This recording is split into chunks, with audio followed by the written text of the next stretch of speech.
ఏకాదశి తిథి హిందువులకు చాలా పవిత్రమైనది.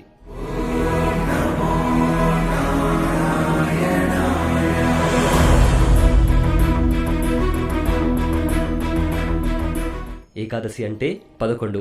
5 కర్మేంద్రియాలు, 5 జ్ఞానేంద్రియాలు, మనసు కలిపి మొత్తం 11. వీటిపై నియంత్రణ కలిగి ఉండి ప్రతిదీక్ష కొనసాగించడమే ఏకాదశి అంతరార్థం. ప్రతి నెలలో శుద్ధ ఏకాదశి, బహుళ ఏకాదశి చొప్పున సంవత్సరంలో 24 సార్లు ఏకాదశి తిథి వస్తుంది. అధిక మాసం వస్తే మరో 2 సార్లు కలిపి 26 సార్లు వస్తుంది. అందులో వైకుంఠ ఏకాదశి చాలా విశిష్టమైంది. మార్గశిర మాసం శుక్లపక్షంలో వచ్చే ఏకాదశిని సర్వేకాదశి, వైకుంఠ ఏకాదశి, ముక్కోటి ఏకాదశి, మోక్షద ఏకాదశి అని పిలుస్తారు. ఇది సూర్యుడు దక్షిణాయనం నుంచి ఉత్తరాయణంలోకి ప్రవేశించడానికి ముందు వచ్చే ఏకాదశి. ఈ రోజు మహావిష్ణువు గరుడ వాహనుడై 3 కోట్ల మంది దేవతలతో కలిసి భూలోకానికి దిగివచ్చి భక్తులకు దర్శనమిస్తారు. అందుకే దీనికి ముక్కోటి ఏకాదశి అనే పేర్లు వచ్చినట్లు అష్టాదశ పురాణాలు పేర్కొంటున్నాయి.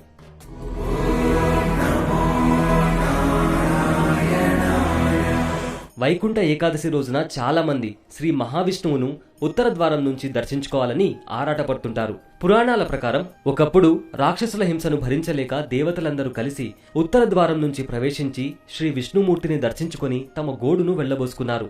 అప్పుడు శ్రీ మహావిష్ణువు అనుగ్రహించి రాక్షసుల బాధ నుంచి విముక్తి కలిగించాడని, అందుకే ఉత్తర ద్వారం దర్శనం చేసుకుంటే మనల్ని వెంటాడుతున్న సమస్యలన్నిటికీ పరిష్కారం లభిస్తుందని భక్తుల నమ్మకం.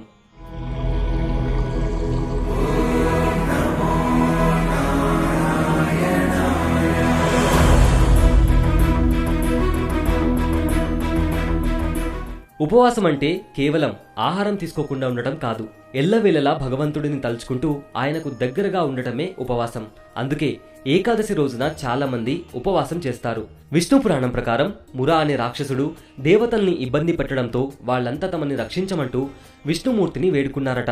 దాంతో స్వామి అతడిని అంతమొందించేందుకు సిద్ధమయ్యాడట. అది తెలిసిన అసురుడు సముద్ర గర్భంలో దాక్కోవడంతో విష్ణుమూర్తి కూడా ఓ గుహలోకి వెళ్లి నిద్రిస్తున్నట్లుగా నటించాడట. మురాసురుడు బయటకు వచ్చి స్వామిని సంహరించేందుకు ప్రయత్నిస్తున్న సమయంలో మహాలక్ష్మి శక్తి రూపంలో వచ్చి అతడిని వధించిందట. స్వామి సంతోషించి ఆ శక్తికి ఏకాదశి అనే పేరు పెట్టి ఏదైనా వరం కోరుకోమన్నాడట. మురను సంహరించిన రోజున ఉపవాసం ఉన్న వారి పాపాలను పోగొట్టమంటూ ఆ శక్తి వేడుకోవడంతో స్వామి తదాస్తు అనడంతో పాటు వైకుంఠ ప్రాప్తి కూడా కలుగుతుందని వరమిచ్చాడట. అప్పటి నుంచి వైకుంఠ ఏకాదశిని జరుపుకోవడం మొదలుపెట్టారని అంటారు. అయితే మురాసురుడిని సంహరించే సమయంలో అతడు బియ్యంలో దాక్కోవడం వల్ల ఉపవాసం ఉండాలనే నియమం వచ్చిందని కూడా చెబుతారు. ఈ రోజున ఉపవాసం, ధ్యానం చేయడం వల్ల మిగతా 23 ఏకాదశులు ఉపవాసం ఉన్న ఫలితం కలుగుతుందని విష్ణు పురాణం చెబుతోంది. ఇది వైకుంఠ ఏకాదశి వెనుకున్న కథ. వే2 న్యూస్ యూజర్స్ అందరికీ వైకుంఠ ఏకాదశి శుభాకాంక్షలు.